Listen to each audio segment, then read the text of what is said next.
একবার আল্লাহর নবী কাবা চত্বরে নামাজ আদায় করতেছে। নামাজ আদায় করার সময় আশেপাশে কাফেররা বৈশা আল্লাহর নবীর এই নামাজ আদায়ের দৃশ্য দেখতেছে। কাফেরদের মধ্যে একজন বলতে লাগলো, আইয়ুকুম ইয়াজিউ বিসসালাহ জাজুরি আলি ফুলান, তোমাদের মধ্যে কে পারবা অমুক এলাকায় যাবা, যাওয়ার পর ওই এলাকার উটের নারী বুড়ি পায়খানা প্রস্রাবগুলা আনবা, আনার পর মুহাম্মদ যখন সেজদায় যাবে তার কাঁধের মধ্যে রেখে দিবা। নাউজুবিল্লাহ। কে পারবা? এটা বলার পর সবচেয়ে পাপিষ্ট নিকৃষ্ট এক ব্যক্তি, তার নাম উকবাহ ইবনে আবি মুআইত, সে দাঁড়াইছে। সে বলল, আমি পারবো। ওই এলাকায় গেছে, ওটের নারী বুড়ি এগুলা আনছে, আনার পর নবীজি সিজদায় গেছে। নবীর এই কাঁধের উপরে ওটের এই প্রস্রাব পায়খানা গোবর নারী বুড়ি রেখে দিস। নবীজি নামাজ পড়তেছে। আব্দুল্লাহ ইবনে মাসউদ রাদিয়াল্লাহু তাআলা আনহু বলেন, লা উগাইরু শাইআ লাউ কানা লি মানআ, আমার কিছু করার ছিল না, হায় যদি আমি বাধা দিতে পারতাম, এটা বলতেছে। ফাজাআলা বা'দুহুম ইউহিলু ইলা বা'দিন, নবীজি সেজদার মধ্যে আছে। একবার কল্পনা করেন, আল্লাহ নবী সেজদায়, তার কাঁধের উপরে ওটের নারী বুড়িগুলা দেওয়া। কাফেররা পাশ থেকে হাসাহাসি করতেছে। হাসতে হাসতে একজন আরেকজনের উপর লুটু পুটু খায়। হাসতে হাসতে একজন আরেকজনের উপর পড়ে যাচ্ছে যে দেখো দেখো মোহাম্মদ কি করে। এইভাবে নবীজিকে কষ্ট দিয়েছে, কর্মের কষ্ট। কিন্তু রাসূল সাল্লাল্লাহু আলাইহি সাল্লাম এই কর্মের কষ্ট এটা সওয়ার পরেও আল্লাহ নবী সাল্লাল্লাহু আলাইহি সাল্লাম দাওয়াত অবিচলভাবে দিয়েছেন, তিনি পিছপা হন নাই। সহিহ বুখারীর বর্ণনা 4815 নম্বর হাদিস। একবার নবীজি কাবা চত্বরে দাঁড়ায় রয়েছে। ইদ আকবালা উকবা ইবনু আবি মুআইত, উকবা ইবনে আবি মুআইত নামে একটা পাপিষ্ঠ আসছে। আসার পর নবীজির গলার মধ্যে এইভাবে চাদর দিয়া পেঁচাইছে। লাওয়া সাউবাহু ফি উনুকিহি, এইভাবে নবীর কাঁধে চাদর দিয়া পেঁচাইছে। পেঁচায়া খানাকাহু বিহি খানকান শাদীদা, দুই দিক দিয়ে এইভাবে চাদর দিয়া টান দিস, এইভাবে টান দিস। কল্পনায় আনেন, এইভাবে টান দিছে। টান দেওয়ার পর ফাঁসি লাগলে মানুষের যেমন কষ্ট হয়, আমাদের নবীর ওরকম কষ্ট হচ্ছিল। টান দিছে, জোরে টান দিছে, খুব কষ্ট। ফাজা আবু বকরিন সিদ্দিক রাদিয়াল্লাহু তাআলা আন, আবু বকর সিদ্দিক রাদিয়াল্লাহু তাআলা আনহু আসলেন। আসার পর ফাআখাযা বিমানকিবিহি, উকবা ইবনে আবি মুআইতের ঘাড় ধরে ধাক্কা দিলেন আর বললেন, তাকতুলুনা রাজুলান আইয়াকুলা রাব্বিয়াল্লাহ ওয়া ক্বাদ জাআকুম বিল বাইয়িনাতি মির রাব্বিকুম। আচ্ছা, তোমরা কি একটা মানুষকে এই কারণে হত্যা করবা যে সে বলে আমার রব হলো আল্লাহ, আর তোমাদের কাছে তিনি প্রমাণ নিয়ে এসেছেন, এই কারণে একটা লোককে কি তোমরা হত্যা করবা? এটা বললেন। তো দেখেন, নবীজির গলায় ফাঁস লাগায়া নবীজিরে মেরে ফেলার চেষ্টা করেছিলেন। তো আল্লাহর নবী দাওয়াতের কাছ থেকে পিছপা হন নাই। এইভাবে দাওয়াত দিতে দিতে রাসূলুল্লাহ সাল্লাল্লাহু আলাইহি সাল্লামকে যথেষ্ট নির্যাতন তারা করেছে। তো আল্লাহ রাসূল সাল্লাল্লাহু আলাইহি সাল্লাম পিছপা হন নাই। ওয়ামা আরসালনাকা ইল্লা রাহমাতাল লিল আলামিন, নবী আমি আপনাকে গোটা জগতের জন্য রহমত স্বরূপ প্রেরণ করলাম। রাসূলুল্লাহ সাল্লাল্লাহু আলাইহি সাল্লাম গোটা জগতের জন্য রহমত।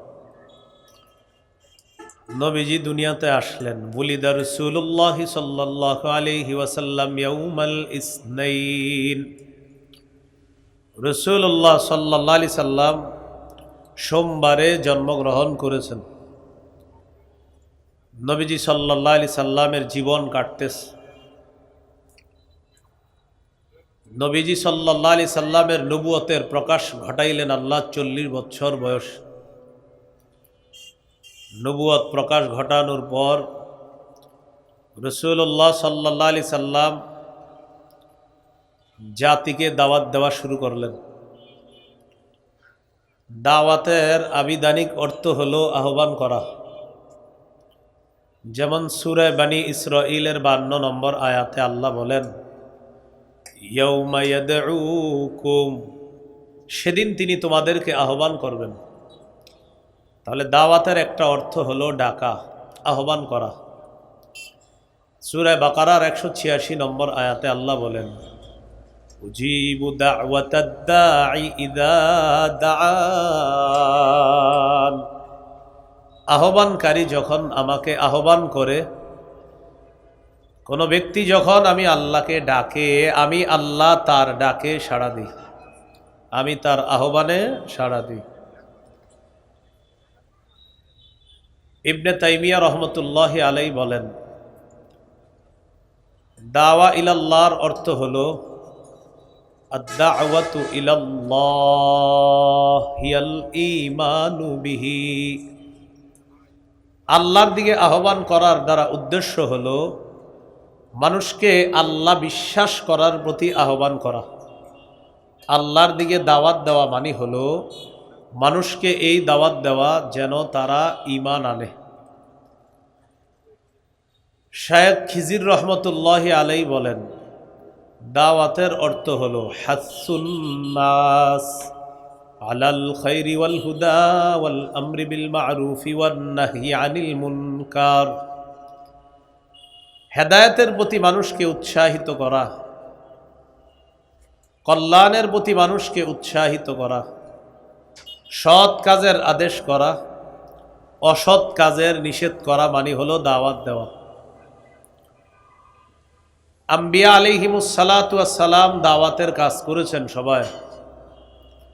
দাওয়াতের ধারাক্রমটা যেভাবে হয়, সূরা আ'রাফের 65 নম্বর আয়াতে আল্লাহ বলেন, ওয়া ইলা আদিন আখাহুম হুদা فقال يا قوم اعبدوا الله ما لكم من إله غيره, আদ জাতির নিকট তাদের ভাই হুদ আলাইহিস সালাতু ওয়াস সালামকে প্রেরণ করলাম। তিনি জাতিকে দাওয়াত দিলেন, হে আমার সম্প্রদায়, তোমরা আল্লাহর ইবাদত করো, তিনি ছাড়া কোনো ইলাহ নাই। সূরা আ'রাফের 73 নম্বর আয়াতে আল্লাহ বলেন, ওয়া ইলা সামুদ আখাহুম সালিহা فقال يا قوم اعبدوا الله ما لكم من إله غيره, আমি সামুদ জাতির নিকট তাদের ভাই সালেহ আলাইহিস সালামকে প্রেরণ করলাম। সালেহ নবী জাতিকে দাওয়াত দিলেন, হে আমার সম্প্রদায়, তোমরা আল্লাহর ইবাদত করো, তিনি ছাড়া কোনো ইলাহ নাই। সূরা আ'রাফের 85 নম্বর আয়াতে আল্লাহ বলেন, ওয়া ইলা মাদিয়ানা আখাহুম শুআইবা ফাকালা ইয়া কওমি ইবুদুল্লাহ, আমি মাদিয়ান জাতির নিকট শুআইব আলাইহিস সালামকে প্রেরণ করলাম। তিনি বললেন, হে আমার সম্প্রদায়, তোমরা আল্লাহর ইবাদত করো। এইভাবে চলতে চলতে মুহাম্মদ সাল্লাল্লাহু আলাইহি ওয়াসাল্লামকে আল্লাহ তাআলা সর্বশেষ নবী হিসাবে দুনিয়াতে পাঠিয়েছেন। তারপরে আর কোনো নবী আল্লাহ তাআলা নতুন করে নবুয়ত দান করবেন না। কোনো নবীকে নতুন করে আল্লাহ কোনো নবী বানাবেন না। আমাদের নবী শেষ নবী। রাসূলুল্লাহ সাল্লাল্লাহু আলাইহি ওয়াসাল্লামকে আল্লাহ তাআলা তাবলীগের হুকুম করেছেন। সূরা মাঈদার 57 নম্বর আয়াত 67 নম্বর আয়াতে আল্লাহ বলেন, ইয়া আইয়ুহার রাসূলু বাল্লিগ মা উনজিলা ইলাইকা মির রাব্বিক, হে রাসূল, আপনি তাবলীগ করেন, আপনি প্রচার করেন, আপনার রবের পক্ষ থেকে আপনার প্রতি যা নাজিল করা হয়েছে তা আপনি প্রচার করেন। ওয়া ইল্লাম তাফআল ফামা বাল্লাগতা রিসালাতা, যদি আপনি প্রচার না করেন, ফামা বাল্লাগতা রিসালাতা, তাহলে আপনি আল্লাহর দেওয়া দায়িত্ব পালন করলেন না। এখানে আমাদের নবীকে আল্লাহ তাবলীগ করতে বললেন। রাসূলুল্লাহ সাল্লাল্লাহু আলাইহি সাল্লাম প্রথমে গোপনে দাওয়াত দিতে লাগলেন। এরপর যখন কোরআনের একটা আয়াত নাজিল হলো, তখন নবী প্রকাশ্যে দাওয়াত দেওয়া শুরু করলেন। সহিহ বুখারীর বর্ণনা 4770 নম্বর হাদিস।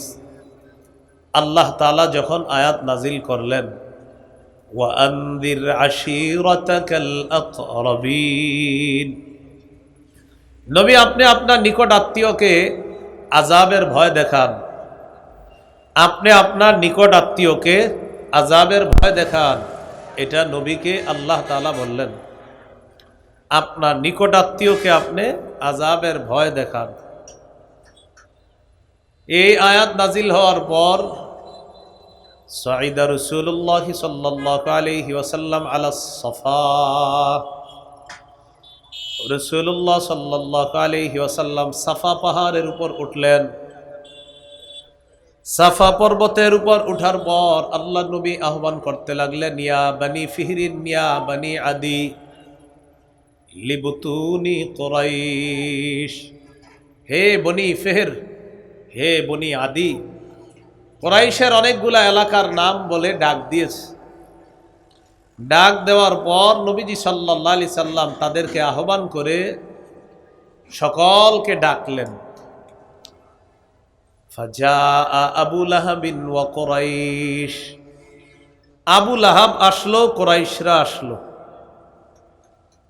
ফাজাআলার রাজুলু, কোন ব্যক্তি যদি দেখতেন তিনি না যাইতে পারতেন, আরসালা রাসূলান লিয়ানজুরা মা হুয়া। সাফা পাহাড়ের উপর উঠার পর আল্লাহ নবী যখন জাতিকে আহ্বান করলেন, তোমাদের সাথে আমার কথা আছে, বিভিন্ন মানুষ দলে দলে আগমন করতে লাগলেন। কুরাইশরাও আসতে লাগলো। কুরাইশরা আসলো, আবু লাহাব আসলো। যেই ব্যক্তি আসতে পারলো না সে একজনকে পাঠায়া দিল, দেখো তো মুহাম্মদ কেন ডাকছে, এটা দেখার জন্য একজনকে পাঠায়া দিছে। তো নবী পাহাড়ের উপরে দাঁড়ায়া বলতেছে, আরাআইতাকুম লাউ আখবারতুকুম আন্না খাইলান বিল ওয়াদি তুরিদু আন তুগিরা আলাইকুম আকুনতুম মুসাদ্দিকিয়া।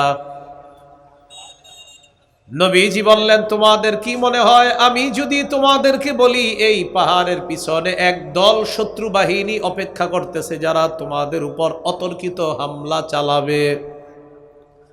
এই পাহাড়ের পিছনে একদল সৈন্যবাহিনী আছে, তারা তোমাদের উপর অতর্কিত হামলা চালাবে। আকুনতুম মুসাদ্দিকিয়া, তোমরা কি আমার কথা বিশ্বাস করবা? তারা জবাব দিলেন, মা জাররাবনা আলাইকা ইল্লা সিদকা। সবাই জবাব দিলেন, না আম্মা জাররাবনা আলাইকা ইল্লা সিদকা, আমরা আপনাকে অবশ্যই বিশ্বাস করব মুহাম্মদ, তোমার কথা অবশ্যই আমরা বিশ্বাস করব, কারণ তুমি কখনো সত্য ছাড়া মিথ্যা কথা বলো না। আমরা পরীক্ষা করে দেখেছি তুমি সদা সর্বদা সত্য কথা বলো। তো এটা বলার পর নবীজি বললেন, ফাইন্নী আনা নাযীরুল লাকুম বাইনা ইয়াদাই আযাবিন শাদীদ, আমি তোমাদেরকে যন্ত্রণাদায়ক আযাবের ব্যাপারে ভীতি প্রদর্শন করছি, কঠিন শাস্তি আছে। লা ইলাহা ইল্লাল্লাহ মানো, এটা না মানলে কঠিন শাস্তি। এই কথা বলার পর আবু লাহাব পাথর নিয়ে দাঁড়াইছে। আবু লাহাব বলল, তাব্বান লাকা সাইরাল ইয়াউম আলিহাদা জামাআতানা। মুহাম্মদ, তুমি কি আমাদেরকে এজন্য একত্রিত করেছো? তুমি ধ্বংস হও, নাউজুবিল্লাহ পড়েন। তোমার পুরাটা দিন ধ্বংস হোক, নাউজুবিল্লাহ। আমাদেরকে এজন্য তুমি ডাকছো? তখন আল্লাহ তাআলা আয়াত নাজিল করলেন, তাব্বাত ইয়াদা আবি লাহাবি ওয়া তাব। আবু লাহাবের দুই হাত ধ্বংস হোক, সে নিজেও ধ্বংস হোক। আমার নবীকে বলছে ধ্বংস হবে, আমি আল্লাহ আয়াত নাজিল করে দিলাম আবু লাহাব ধ্বংস হবে, তার দুই হাত ধ্বংস হবে। তখন আল্লাহ এই সূরা লাহাব নাজিল করছে। নবীজি এইভাবে দাওয়াতের কাজ প্রকাশ্যে শুরু করলেন। তো দাওয়াতের কাজ যখন প্রকাশ্যে করতে লাগলেন, আস্তে আস্তে মানুষ মুসলমান হয়। এই হলো নবীজির দাওয়াত শুরু হয়ে গেল প্রকাশ্য। আমাদের নবী শেষ নবী, নবীজির পরে আর নবী আল্লাহ তাআলা নতুন করে কাউকে বানাবেন না।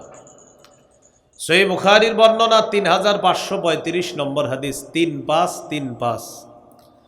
قال رسول الله صلى الله عليه وسلم إن مثلي ومثل الأنبياء من قبلي كمثل رجل بنى بيتا فأحسنه وأجمله إلا موضع لبنة في زاوية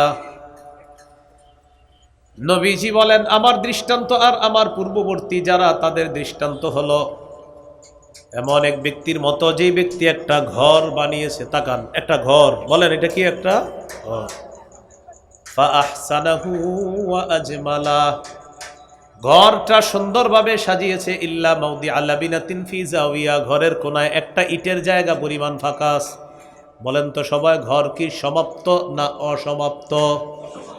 আচ্ছা, একটা ঘর বানাইস, সুন্দর করে সাজিয়েছ, ঘরের কোনায় একটা ইটের জায়গা পরিমাণ ফাঁকা আছে, তাহলে ঘর কি সমাপ্ত না অসমাপ্ত? অসমাপ্ত। তো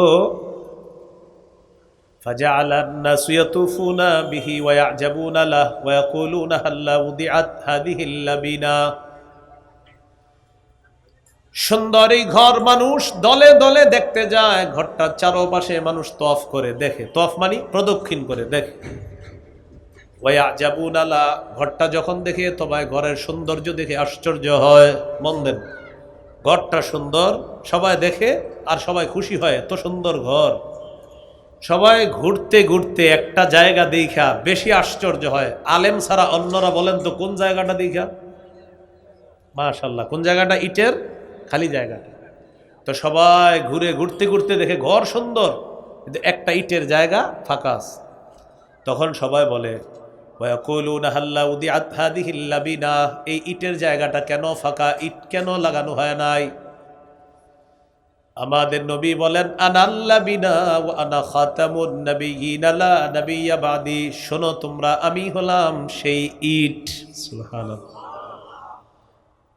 আদম নবী থেকে ঈসা নবী পর্যন্ত নবুয়তের ঘর আল্লাহ সাজিয়েছে।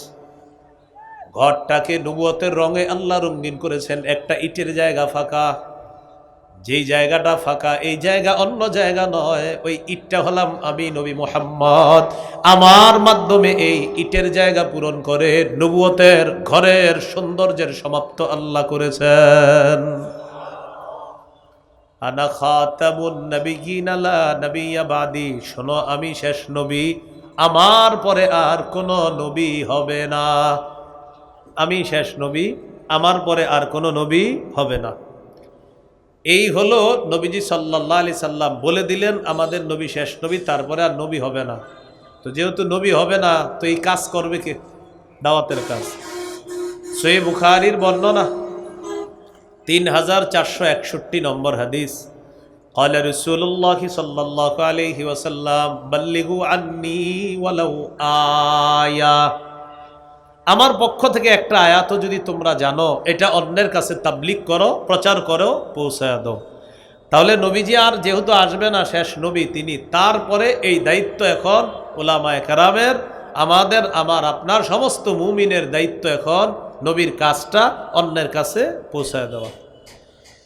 সূরা আলী ইমরানের 110 নম্বর আয়াতে আল্লাহ বলেন, কুনতুম খায়রা উম্মাতিন উখরিজাত লিন-নাস তা'মুরুনা বিল মা'রুফি ওয়া তানহাউনা আনিল মুনকারি ওয়া তু'মিনুনা বিল্লাহ।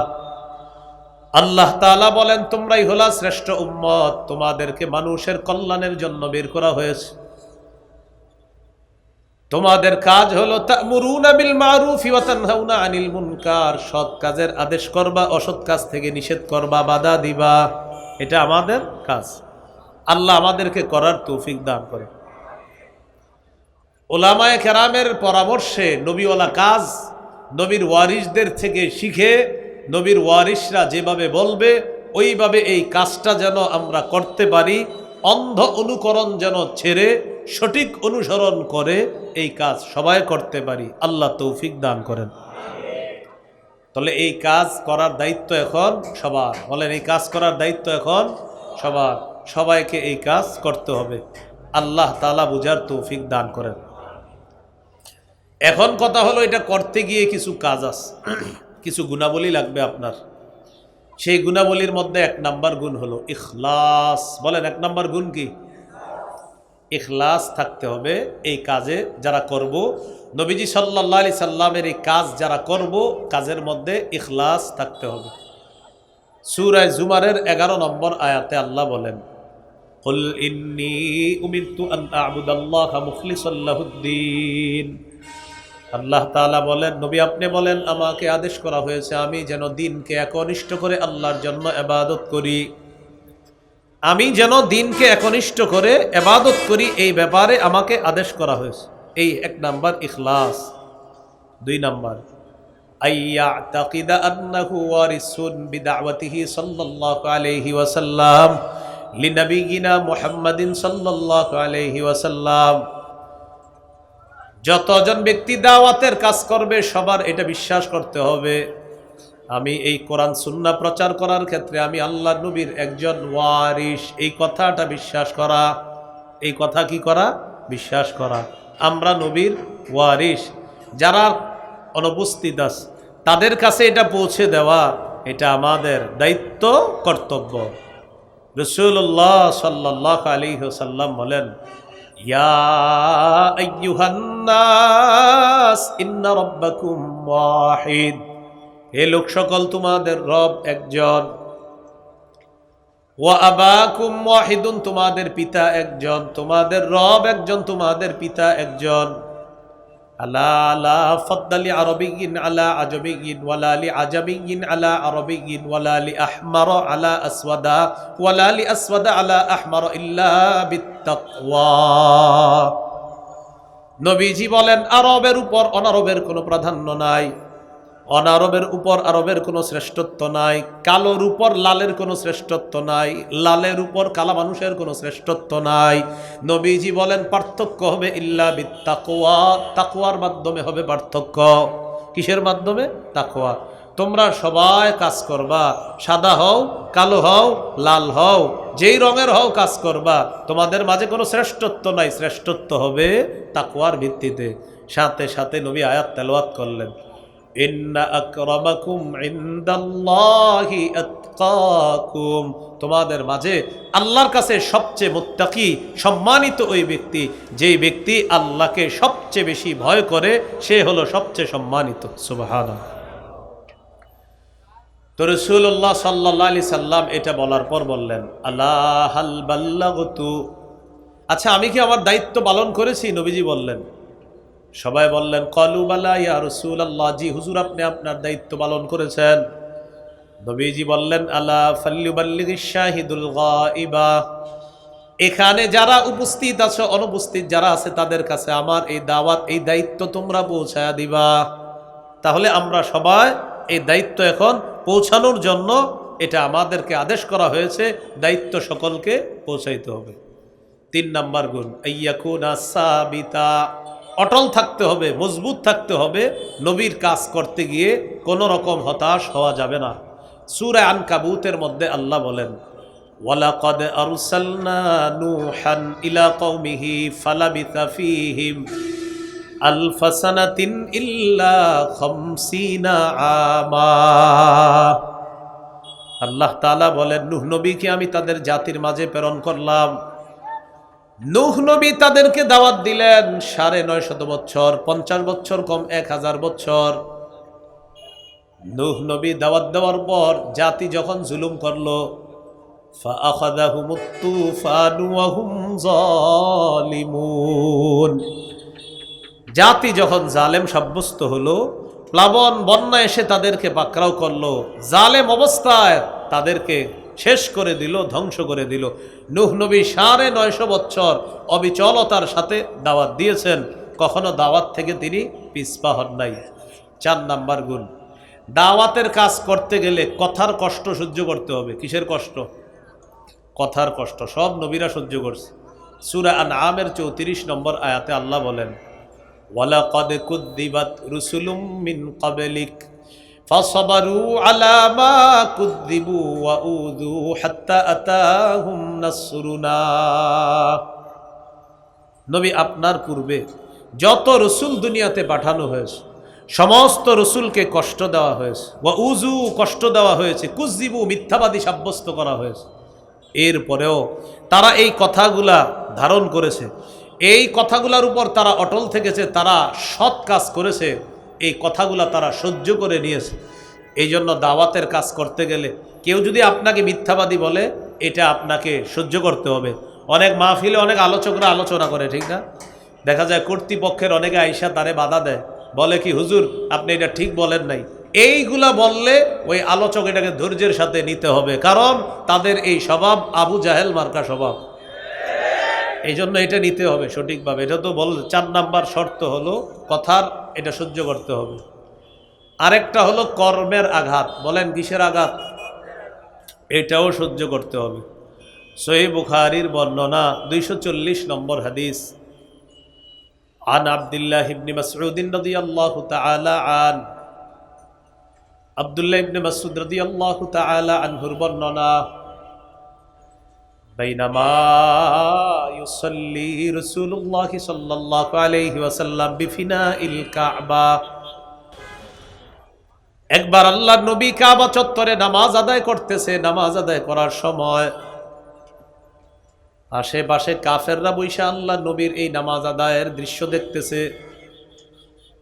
কাফেরদের মধ্যে একজন বলতে লাগলো, আইয়ুকুম ইয়াজিউ বিসসালা জাজুরি আলি ফুলান, তোমাদের মধ্যে কে পারবা অমুক এলাকায় যাবা, যাওয়ার পর ওই এলাকার উটের নারী বুড়ি পায়খানা প্রস্রাবগুলো আনবা, আনার পর মুহাম্মদ যখন সেজদায় যাবে তার কাঁধের মধ্যে রেখে দিবা।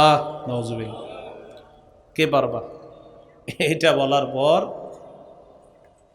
সবচেয়ে পাপিষ্ঠ নিকৃষ্ট এক ব্যক্তি, তার নাম উকবাহ ইবনে আবি মুআইত, সে দাঁড়াইছে। সে বলল আমি পারবো। ওই এলাকায় গেছে, ওটের নারী বুড়ি এগুলো আনছে, আনার পর নবীজি সিজদায় গেছে। নবীর এই কাঁধের উপরে ওটের এই প্রস্রাব পায়খানা গোবর নারী বুড়ি রেখে দিস। নবীজি নামাজ পড়তেছে। আব্দুল্লাহ ইবনে মাসউদ রাদিয়াল্লাহু তাআলা আনহু বলেন, লা উগাইরু শাইআ লাউ কানা লি মানআ, আমার কিছু করার ছিল না, হায় যদি আমি বাধা দিতে পারতাম, এটা বলতেছে। ফাজাআলা বা'দুহুম ইউহিলু ইলা বা'দিন, নবীজি সেজদার মধ্যে আছে। একবার কল্পনা করেন আল্লাহ নবী সেজদায়, তার কাঁধের উপরে ওটের নারী বুড়িগুলা দেওয়া। কাফেররা পাশ থেকে হাসাহাসি করতেছে, হাসতে হাসতে একজন আরেকজনের উপর লুটুপুটু খায়, হাসতে হাসতে একজন আরেকজনের উপর পড়ে যাচ্ছে যে দেখো দেখো মোহাম্মদ কি করে। এইভাবে নবীজিকে কষ্ট দিয়েছে, কর্মের কষ্ট। কিন্তু রাসূল সাল্লাল্লাহু আলাইহি সাল্লাম এই কর্মের কষ্ট এটা সওয়ার পরেও আল্লাহ নবী সাল্লাল্লাহু আলাইহি সাল্লাম দাওয়াত অবিচলভাবে দিয়েছেন, তিনি পিছপা হন নাই। সহিহ বুখারীর বর্ণনা 4815 নম্বর হাদিস। একবার নবীজি কাবা চত্বরে দাঁড়ায় রয়েছে। ইদ আকবালা উকবা ইবনু আবি মুআইত, উকবা ইবনে আবি মুআইত নামে একটা পাপিষ্ঠ আসছে। আসার পর নবীজির গলার মধ্যে এইভাবে চাদর দিয়া পেঁচাইছে, লাওয়া সাউবাহু ফি উনুকিহি, এইভাবে নবীর কাঁধে চাদর দিয়া পেঁচাইছে। পেঁচায়া খানাকাহু বিহি খানকান শাদীদা, দুই দিক দিয়ে এইভাবে চাদর দিয়া টান দিস, এইভাবে টান দিস। কল্পনায় আনেন, এইভাবে টান দিছে। টান দেওয়ার পর ফাঁসি লাগলে মানুষের যেমন কষ্ট হয়, আমাদের নবীর ওরকম কষ্ট হচ্ছিল। টান দিছে, জোরে টান দিছে, খুব কষ্ট। ফাজা আবু বকরিন সিদ্দিক রাদিয়াল্লাহু তাআলা আন,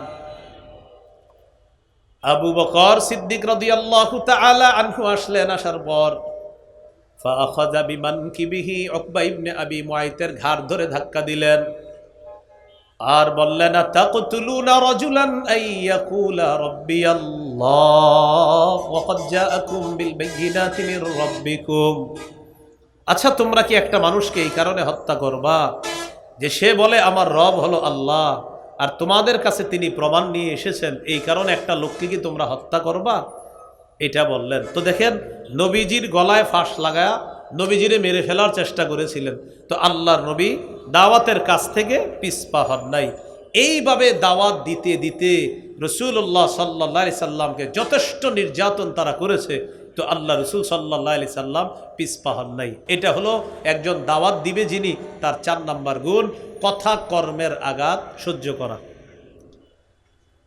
তার 5 নাম্বার গুণ হবে, 5 নাম্বার বৈশিষ্ট্য হবে, যাদেরকে দাওয়াত দিবে তাদের হেদায়েতের জন্য দোয়া করা। সুবহানাল্লাহ। হেদায়েতের জন্য কি করা? দোয়া করা। একটা গোত্র ছিল নাম দাউস, বলেন কি নাম? আবার বলেন। দাউস। বুখারীর বর্ণনা।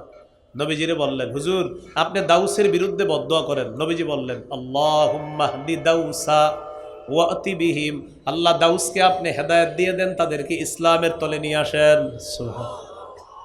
নবীরে বললেন বদদোয়া করতে, নবী করলেন দোয়া, হেদায়েতের দোয়া করলেন।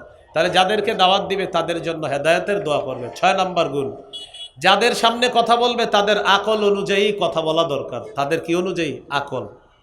বুখারীর বর্ণনা 126 নম্বর হাদিস, আম্মা জান আয়েশা সিদ্দিকা রাদিয়াল্লাহু তাআলা আনহাকে নবী বললেন, লাউলা কওমুকি হাদিসুন আহদুহুম, আয়েশা তোমার জাতি যদি নতুন মুসলমান না হতো, লানাকাতুল কাবাতা ওয়াজআলতু লাহা বাবান বাবুন ইয়াদখুলু বিহিন নাস ওয়া ইয়াখরুজুনা মিন, আয়েশা তোমার জাতি যদি নতুন মুসলমান,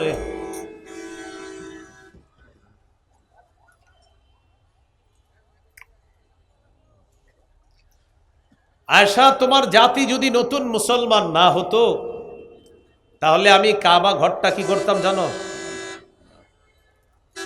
আমি কাবা,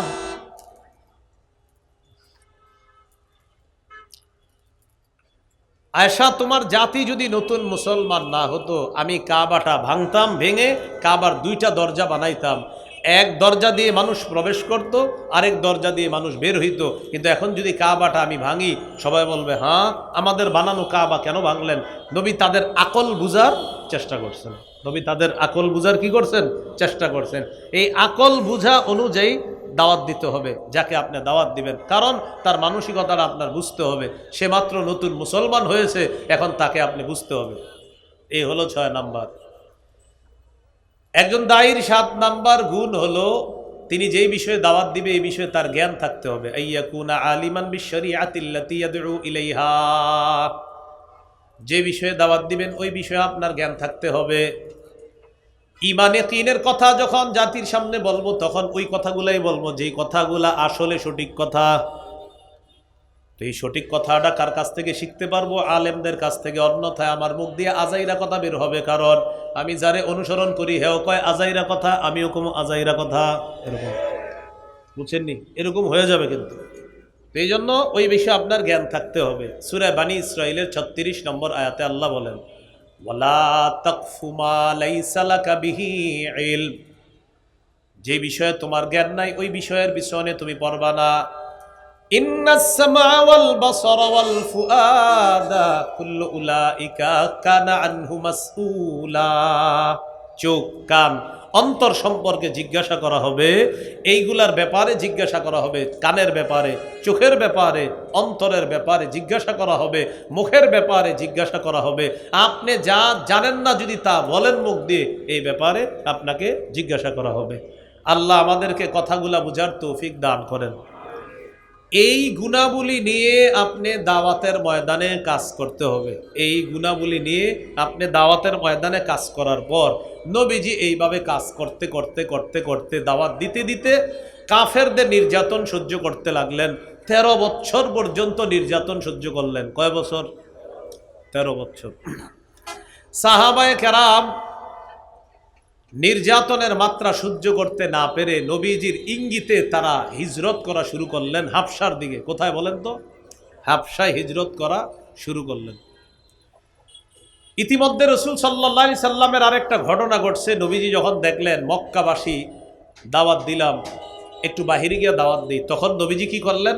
তায়েফে গেলেন। কোথায়? তায়েফ। তায়েফে গিয়ে যখন দাওয়াত দিলেন, দাওয়াত দেওয়ার পর 3 ভাই তারা নবীরে বললেন, তোমার দিকে তো আমার তাকাইতেও মন চায় না। নাউজুবিল্লাহ। আরেকজন বলল, আল্লাহ কি আর কাউরে পাইল না নবী বানাইতে, তোমারই বানাইবে? এইভাবে যুবক ছেলেদেরকে বলল, মোহাম্মদ নামে একটা লোক আম করে দাওয়াত দিতে আসছে, এই লোকটা হলো পাগল। নাউজুবিল্লাহ। তখন ছেলেরা কি করলো? পাথর ইত্যাদি নিয়ে রাসূল সাল্লাল্লাহু আলাইহি সাল্লামকে আঘাত করা শুরু করলো। নবীজি রক্তাক্ত হলেন। তায়েফের জমিনের মধ্যে আল্লাহ রাসূল সাল্লাল্লাহু আলাইহি সাল্লাম পড়ে রইলেন। হঠাৎ নবীজি বলেন, আমার হুশ ফিরে আসছে। মুসলিমের বর্ণনা, বুখারীর বর্ণনা। হুশ ফিরে আসার পর ফাইদা আনা বিকরলিস সাআলিব, কর্নুস সাআলিব নামক একটা জায়গায় দেখি আমি উপরের দিকে তাকাইলাম, তাকায় দেখি জিবরিল আমিন তার ডানা দিয়ে আমাকে ছায়া দিয়ে রাখছে। তখন আমাকে সালাম দিস, আমি সালামের জবাব নিলাম। একজন ফেরেশতা জিবরিল নিয়ে আসছে, ওই ফেরেশতা আমারে সালাম দিস। সালাম দেওয়ার পর ওই ফেরেশতা আমাকে বলল, এই পাহাড়ের দায়িত্বে আমি নিয়োজিত আছি, আল্লাহ আমাকে পাঠাইছে, আপনি বলেন আপনি যদি হুকুম করেন এই দুই পাহাড় চাপা দিয়ে আমি তায়েববাসীকে ধ্বংস করে দিই। আপনি যদি বলেন দুই পাহাড় চাপা দিয়ে আমি তায়েববাসীকে ধ্বংস করে দিই। তখন নবীজি বললেন, লা বাল আরজু আইয়ুখরিজাল্লাহু মিন আসলাবিহিম মাইয়া আবুদুল্লাহ লা ইউশরিকু বিহি শাইআ।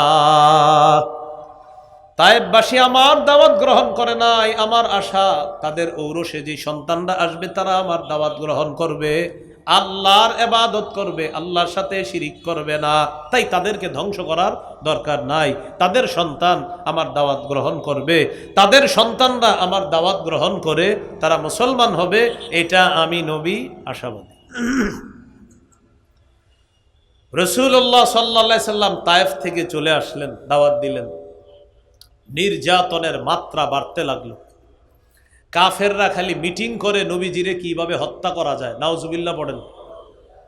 ইতিমধ্যে সাহাবায়ে কেরাম আস্তে আস্তে হিজরত করা শুরু করলেন। সহিহ বুখারীর বর্ণনা 2297 নম্বর হাদিস। এই হাদিসের মধ্যে আসছে, আম্মাজান আয়েশা সিদ্দিকা রাদিয়াল্লাহু তাআলা আনহা বলেন, ফালাম্মা ইবতুলিয়াল মুসলিমুনা, মুসলমানরা যখন পরীক্ষার সম্মুখীন হলেন, খরাজা আবু বকরিন মুহাজিরন কিবালাল হাবাসা, আবু বকর সিদ্দিক হাবশার দিকে হিজরতের উদ্দেশ্যে তিনি রওনা করলেন। কে? আবু বকর সিদ্দিক।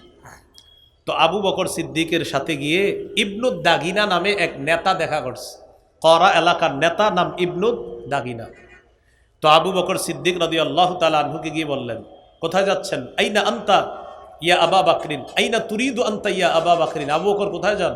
তো আবু বকর সিদ্দিক রাদিয়াল্লাহু তাআলা আনহু বললেন, উরিদু আন আসিহা ফিল আরদি ফাআবুদা রাব্বি, আমি নিয়ত করেছি দেশে দেশে সফর করব, ঘুরে বেড়াবো আর আমার রবের ইবাদত করব।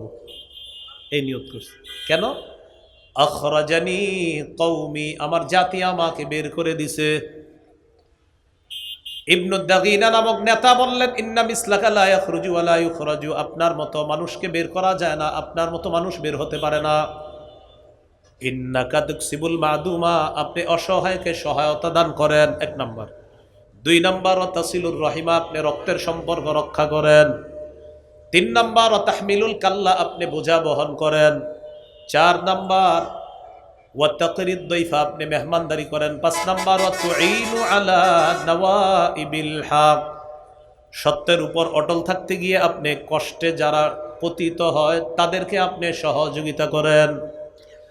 সত্যের উপর অটল থাকতে গিয়ে যারা কষ্টে নিপতিত হয় তাদেরকে আপনি সহযোগিতা করেন। আবু বকর, আপনার মতো লোক বের হতে পারে না, আপনাকে বের করা যায় না, আপনি ভালো মানুষ, চলেন চলেন, ফিরে চলেন। আবু বকর সিদ্দিককে নিয়ে আসছে। ইবনু দাগিনা বললেন, ফারজি ফাবুদ রব্বাক বিবিলাদিক, চলেন আপনি এলাকায় আপনার রবের ইবাদত করবেন। তো চলে আসছে। আসার পর ওই জামানার নিয়ম হলো, কোনো নেতা কাউকে নিরাপত্তা দিলে এটা অন্য নেতাকে জানাইতে হয়। ইবনু দাগিনা মক্কার বড় বড় কাফের মুশরিকদের লিডার যারা, তাদের সাথে সাক্ষাৎ করলেন। সাক্ষাৎ করার পর বললেন, আবু বকর ভালো মানুষ, তাকে তোমরা বের করে দাও, এটা ঠিক না। আমি নেতা হিসাবে আবু বকরকে নিরাপত্তা দিচ্ছি, তোমরা নিরাপত্তাটা মেনে নাও। হাদিসে আসছে, ফানফাজাত কুরাইশুন জিওয়ারা ইবনি দাগিনা ওয়া আমানু আবা বকরিন। ইবনু দাগিনার নিরাপত্তাটা এটা মক্কার বড় বড় লিডাররা মেনে নিল, আর আবু বকরকে নিরাপত্তা দেওয়ার ব্যাপারে সবাই একমত হয়ে গেল। শর্ত আছে। এক নাম্বার শর্ত, মন দিয়ে শোনেন শর্তগুলা কি কি।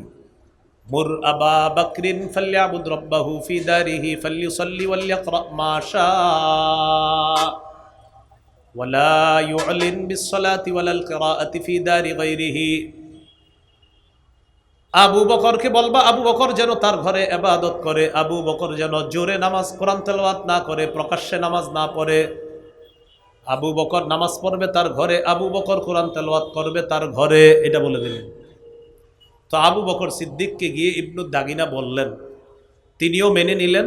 তিনি ঘরে ইবাদত করে, ঘরে নামাজ পড়ে, ঘরে কোরআন তেলাওয়াত করে। এই অবস্থা চলার পর সুম্মা বাদা আলী আবি বাকরিন, আবু বকরের মনে হলো আর কত, এবার বাহিরে প্রকাশ্যে ইবাদত করব।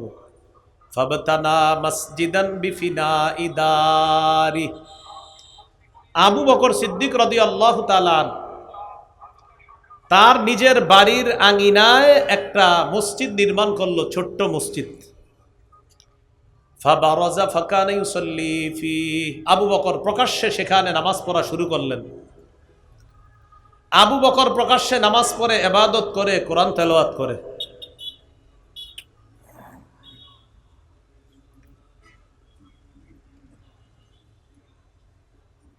এটা 22তম ঐতিহাসিক তাফসিরুল কোরআন মাহফিল।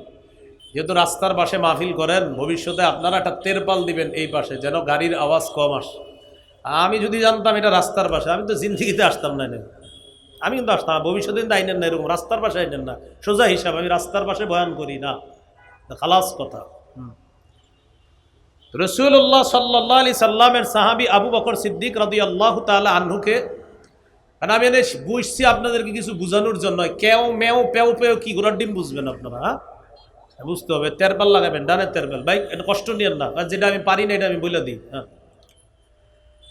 তা আবু বকর সিদ্দিককে নিরাপত্তা দেওয়ার ব্যাপারে তারা একমত হয়ে গেল। তিনি ঘরে ইবাদত করে। তো একদিন তার কাছে মনে হলো প্রকাশ্যে ইবাদত করা দরকার। তিনি ঘরের আঙিনায় একটা ছোট্ট মসজিদ বানাইলেন, সেখানে প্রকাশ্যে নামাজ পড়ে, প্রকাশ্যে ইবাদত করে, কোরআন তেলাওয়াত করে। তো আবু বকর যখন কোরআন তেলাওয়াত করে, নামাজ পড়ে, ফায়াতাকাসসাফু আলাইহি নিসাউল মুশরিকিন ওয়া আবনাউহুম, মুশরিকদের স্ত্রীরা, সন্তানরা, নারীরা, তাদের কন্যারা, ছেলেমেয়েরা দলে দলে আবু বকরের কোরআন তেলাওয়াত শোনার জন্য মসজিদের সামনে ভিড় জমায়, উপস্থিত হয়ে যায়। ওয়াকানা আবু বকরিন রাজুলান বাক্কাআন লা ইয়ামলিকু দামাহু হিনা ইয়াকরাউল কুরআন। আবু বকর সিদ্দিক রাদিয়াল্লাহু তাআলা আনহু যখন কোরআন তেলাওয়াত করতেন, তিনি তার চোখের পানি সংবরণ করতে পারতেন না, চোখের পানি ধরে রাখতে পারতেন না। ফায়াজাবুনা ওয়া ইয়ানজুরুনা ইলাইহি, সবাই আশ্চর্য হয়ে তার দিকে তাকায় থাকতেন, একটা মানুষ এত কান্না করতে পারে কিভাবে। তা আবু বকর সিদ্দিক রাদিয়াল্লাহু তাআলা যখন এইভাবে প্রকাশ্যে ইবাদত করা শুরু করলেন, মক্কার কাফেরদেরকে বিষয়টা ভাবিয়ে তুলল। ফাআফজা যালিকা কুফার কুরাইশিন, কাফের লিডার যারা, তাদেরকে এই বিষয়টা ভাবিয়ে তুলল। তখন তারা ইবনু দাগিনাকে ডাকলো। ডাকার পর বলল, ইবনু দাগিনা, শর্ত ছিল কি, করলা কি? তো ইবনু দাগিনাকে বলল, আবু বকরের কাছে যাও, যাওয়ার পর দুইটা অপশন তার সামনে রাখবা। ইন আহাব্বা আইয়াক্তাসিরা আলা আইয়াবুদা রাব্বাহু ফি দারি, এক নাম্বার আবু বকরকে বলবা হয়তো সে তার ঘরে ইবাদত করবে, অন্যথায় সে যদি প্রকাশ্যে ইবাদত করে তার নিরাপত্তা নামাটা তোমারে যেন ফিরাইয়া দেয়। ইবনু দাগিনা আবু বকরের কাছে গেছে, শিক্ষণীয় বিষয় শুনেন। যাওয়ার পর আবু বকরকে বললেন, আবু বকর হয়তো ঘরে ইবাদত করবেন, না হয় আপনার নিরাপত্তা যে আমি দিয়েছি এটা আমারে ফিরাইয়া দেন। আবু বকর সিদ্দিক বললেন, ইন্নী আরুদ্দু ইলাইকা জিওয়ারাকা ওয়া আরদা বিজিওয়ারিল্লাহ, আমি আপনার নিরাপত্তা ফিরিয়ে দিচ্ছি, আমি আল্লাহর নিরাপত্তায় খুশি। কার নিরাপত্তায় খুশি? আল্লাহর নিরাপত্তায় আমি খুশি, আপনার নিরাপত্তা আমি ফিরিয়ে দিচ্ছি। তো এই কথা বলার পর আবু বকর সিদ্দিক রাদিয়াল্লাহু তাআলা আনহু প্রকাশ্যে ইবাদত করতে লাগলেন। নবীজি একদিন বললেন, শোনো, উরিতু দার হিজরতিকুম, আমাকে স্বপ্নে তোমাদের হিজরতের ঘরটা, হিজরতের স্থান, হিজরতের জায়গাটা দেখিয়ে দেওয়া হয়েছে স্বপ্নে। এই কথা বলার পর নবী বললেন, রাআইতু সাবখাতান দারা নাখলিন বাইনা লাবাতাইন, দুইটা এলাকার মাঝে খেজুর গাছ বেষ্টিত একটা এলাকা আমি স্বপ্নে দেখলাম, এটাই হবে হিজরতের জায়গা। সবাই দলে দলে হাবশার পরিবর্তে হিজরত করার জন্য এখন রওনা করলেন মদিনায়। রাসূলুল্লাহ সাল্লাল্লাহু আলাইহি সাল্লাম তার সাহাবী আবু বকরকে বললেন, আবু বকর, আমার মনে হচ্ছে অতি তাড়াতাড়ি আল্লাহ আমাকে হিজরতের হুকুম করবে, আর তুমি হবা আমার হিজরতের সাথী, একটু অপেক্ষা করো। আবু বকর সিদ্দিক রাদিয়াল্লাহু তাআলা আনহু তখন দুইটা বাহন লালন পালন করতে লাগলেন। 4 মাস বাবলা গাছের পাতা খাওয়াইতে লাগলেন। এক বাহনে আবু বকর সিদ্দিক চড়বে, আরেক বাহনে নবী চড়বেন, দুইজন একসাথে মদিনায় হিজরতের উদ্দেশ্যে রওনা করবেন। সাহাবায়ে কেরাম মক্কা থেকে চলে গেলেন মদিনায় হিজরত করার জন্য। হিজরতের উদ্দেশ্যে দলে দলে রওনা করলেন। ঘর বাড়ি যা আছে সব ছেড়ে সাহাবায়ে কেরাম নবীর সাথে চলে গেলেন মদিনায়। মদিনায় যাওয়ার পর আল্লাহ পাক রব্বুল আলামিন এই 13 বছর জুলুম নির্যাতন সহ্য করার পর সূরা হজের আয়াত আল্লাহ নাজিল করলেন, উযিনা লিল্লাযীনা ইউকাতালুনা বিআন্নাহুম যুলিমু। যাদেরকে নির্যাতন করা হয়েছে, অত্যাচার করা হয়েছে এতদিন, অনুমতি দেওয়া হলো, এখন জিহাদের অনুমতি দেওয়া হলো। আর না, অনেক কষ্ট সহ্য করেছেন, এবার জিহাদের অনুমতি প্রদান করা হলো। কি শিখলাম? 13 বছর সন্ত্রাসী সহ্য করার পর হিজরত করে চলে গেলেন মদিনায়। আল্লাহ আয়াত নাজিল করলেন, এবার যদি কাফেররা কোনো ঝামেলা করে পাল্টা আপনারাও প্রতিহত করবেন। তাহলে সন্ত্রাস খতম করার পবিত্র একটা বিধানের নাম হলো জিহাদ। সন্ত্রাস খতম করার পবিত্র একটা বিধানের নাম কি? জিহাদ। তো হিজরত করে মদিনায় চলে গেলেন। মদিনায় যাওয়ার পর রাসূলুল্লাহ সাল্লাল্লাহু আলাইহি সাল্লামের মনে পড়ে, মক্কার কথা মনে পড়ে, সাহাবায়ে কেরামেরও মনে পড়ে, সবারই মনে পড়ে। একবার রাসূল সাল্লাল্লাহু আলাইহি সাল্লাম বাইতুল্লাহ জিয়ারত করবে, তওয়াফ করবে, উমরার উদ্দেশ্যে রওনা করলেন। রাসূলুল্লাহ সাল্লাল্লাহু আলাইহি সাল্লাম নবীজি সাহাবায়ে কেরামকে নিয়ে রওনা করলেন। হুদাইবিয়া নামক একটা এলাকা আছে, এলাকায় কাফেররা সবাইকে আটকায় দিছে। আটকায় দেওয়ার পর মুসলমানদেরকে কোনোভাবেই বাইতুল্লাহ প্রবেশ করতে দিবে না, তওয়াফ জিয়ারত ইত্যাদি কোনো কাজই সম্পাদন করতে দিবে না। ইতিমধ্যে নবীজির পক্ষ থেকে ওসমান গনি রাদিয়াল্লাহু তাআলা আনহু, তিনি ব্যবসায়ী মানুষ ছিলেন, তার একটা আলাদা মর্যাদা ছিল কাফেরদের কাছে ব্যবসায়ী হিসাবে, তাকে পাঠাইলেন তাদের সাথে কথা বলার জন্য। ইতিমধ্যে খবর প্রকাশ পেয়ে গেল ওসমানকে শহীদ করে দেওয়া হয়েছে। এই কথা ছড়িয়ে যাওয়ার পর নবীজি সাল্লাল্লাহু আলাইহি সাল্লাম বায়াত নেওয়া শুরু করলেন, ওসমান হত্যার বদলা না নিয়ে আমরা মদিনায় ফিরে যাব না।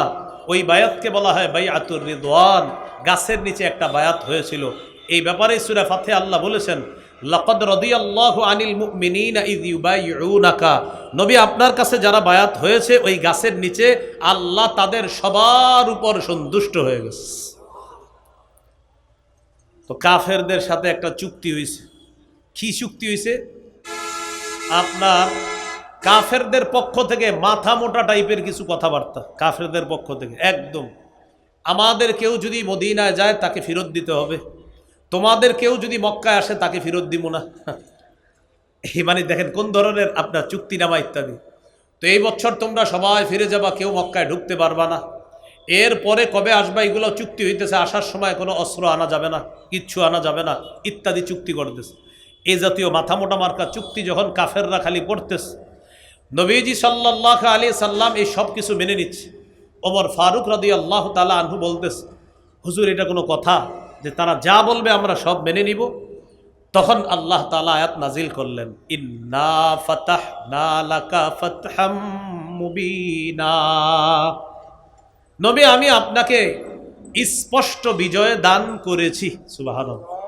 ইন্না ফাতাহনা, এই ফাতাহনা, এই যে ফাতাহনা, এটা হলো অতীতকালীন ক্রিয়া।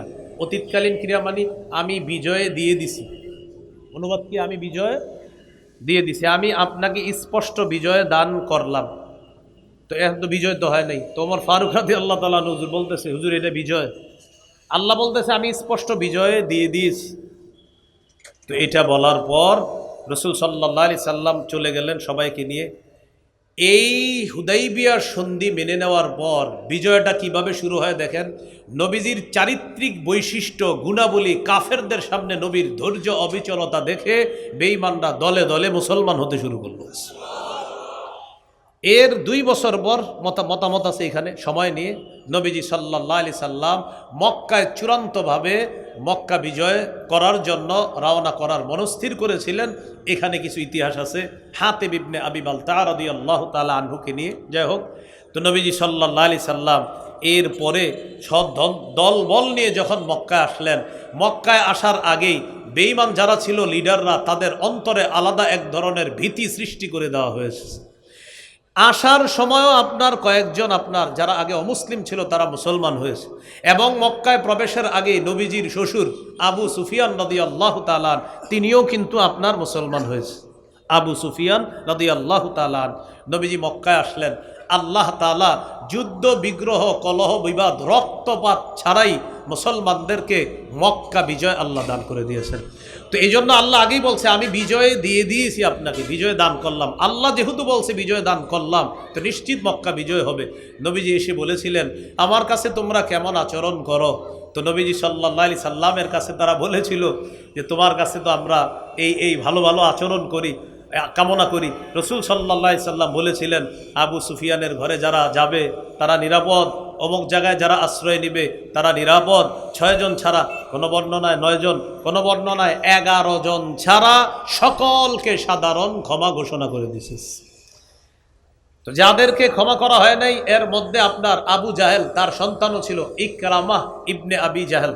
এই ইকরিমা রাদিয়াল্লাহু তাআলা আনহুকে যদিও ক্ষমা করে নাই প্রথমে, তো পরবর্তীতে সুপারিশের মাধ্যমে তার কাছে দাওয়াত পৌঁছে এবং আল্লাহ রসুল তাকেও ক্ষমা করে দেয়, তিনিও মুসলমান হয়ে গেছেন। এর মধ্যে একজন হলো হিন্দা রাদিয়াল্লাহু তাআলা আনহার গোলাম ওয়াহশী, যিনি হযরত হামজা রাদিয়াল্লাহু তাআলা আনহুকে শহীদ করেছিল উহুদের যুদ্ধে। এই ওয়াহশী রাদিয়াল্লাহু তাআলা আনহুকেও ক্ষমা করা হয় নাই। নবীজির কাছে দেখা করতে নিয়ে গেছে দাওয়াত দিয়ে নিয়ে যাওয়ার পর নবীজি তার চাচার শহীদের ঘটনাটা ওয়াহশীর কাছে শুনেছিলেন। নবীজি খুব কান্না করেছিলেন শুনে। ওয়াহশীকেও আল্লাহ রসুল ক্ষমা করে দিয়েছেন এবং তিনিও মুসলমান হয়ে গেছেন। তো এই হলো রসুল সাল্লাল্লাহু আলাইহি সাল্লামের মক্কা জীবনে দাওয়াতি কার্যক্রম শুরু করার পর 13 বছর নির্যাতন অত্যাচার সহ্য করার পর তাদের অত্যাচারে অতিষ্ঠ হয়ে আল্লাহ রসুল সাল্লাল্লাহু আলাইহি সাল্লাম হিজরত করে আবু বকর সিদ্দিক রাদিয়াল্লাহু তাআলা আনহুকে নিয়ে মক্কা থেকে মদিনায় চলে গেলেন। সেখান থেকে আবার আল্লাহ তাআলা বিভিন্ন কৌশলের মাধ্যমে মক্কা পুনরায় রসুল সাল্লাল্লাহু আলাইহি সাল্লাম তথা মুসলমানদের অধীনে আল্লাহ নিয়ে এসেছেন। আনার পর সাহাবায়ে কেরাম মনে করলো অনেকে, নবীজি মনে হয় আর মদিনায় যাবে না মক্কা বিজয়ের পর। তো কান্না করা শুরু করে দিছে অনেক আনসারি সাহাবী যারা মদিনা, তাদের কান্না দেখে নবীজি সাল্লাল্লাহু আলাইহি সাল্লাম বলেছিলেন না, আমি মদিনায় ফিরে যাব, মদিনায় আমার থাকা হবে, সেখানেই আমি যাব। মক্কাও ভালোবাসি, মদিনাও ভালোবাসি। নবীজি সাল্লাল্লাহু আলাইহি সাল্লাম মদিনাকেই বেছে নিয়েছিলেন, মদিনাতেই তার ইন্তেকাল হয়েছে। আম্মা জান আয়েশা সিদ্দিকা রাদিয়াল্লাহু তাআলা আনহার ঘরে, এখানেই নবীজির ইন্তেকাল হয়েছে, এখানে আল্লাহ রসুল সাল্লাল্লাহু আলাইহি সাল্লামকে দাফন করা হয়েছে। এই হলো মোটামুটিভাবে কিভাবে হিজরতের প্রেক্ষাপটটা তৈরি হয়েছিল, কষ্ট ইত্যাদি নির্যাতনের মাধ্যমে প্রেক্ষাপট তৈরি হয়। এরপরে হিজরত করেন, হিজরত করার পর আবার মক্কা আল্লাহ নবী এবং সাহাবীদের অধীনে নিয়ে আসেন। এখান থেকে কয়েকটা বিষয় শিক্ষণীয়, সেটা হলো দাওয়াতি কাজ করতে গেলে কথা কর্ম ইত্যাদির কষ্ট সহ্য করা, পাশাপাশি নির্যাতনের মাত্রা অতিষ্ঠ ইত্যাদি যদি মাত্রা খুব বেড়ে যায়, এরপর যদি আমাদের কোথাও যাওয়ার প্রয়োজন হয় সেখানে যাওয়াটা এটাও অন্যায় না, এটাও দোষণীয় না। মুসলমানদের কোনো দেশ শুধু বাংলাদেশ আমরা এমন না, মুসলমানদের দেশ হলো সারা পৃথিবী, সারা পৃথিবী হলো মুসলমানদের জন্য। এই কথাগুলা মাথায় রাখা। মক্কি জীবনের যে 13 বছরটা এটা আমরা বেশি বেশি পড়ব। এরপরে হিজরতের প্রেক্ষাপটটা এটাও আমরা পড়ব। হুদাইবিয়ার যে ঘটনাগুলা বিস্তারিতভাবে আমরা তারিখের কিতাবে পড়ার চেষ্টা করব। আল্লাহ তাআলা আমাদের সকলকে